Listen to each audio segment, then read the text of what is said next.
নমস্কার বন্ধুরা, তোমরা সবাই কেমন আছো?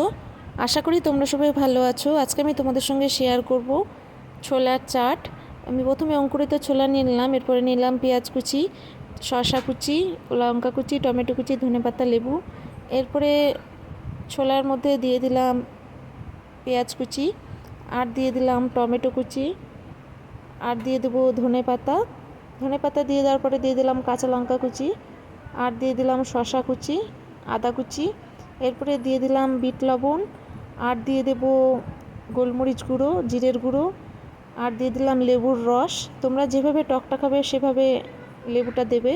আর দিয়ে দিলাম চিলি ফ্লেক্স দিয়ে দেওয়ার পরে দিয়ে দিলাম সর্ষের তেল দিয়ে এবার চামচের সাহায্যে মাখার চেষ্টা করব, কিন্তু চামচের সাহায্যে মাখতে পারলাম না, যার জন্য আমার হাত দিয়ে আবার মাখতে হলো। হাত দিয়ে আমি ভালো করে মেখে নিলাম।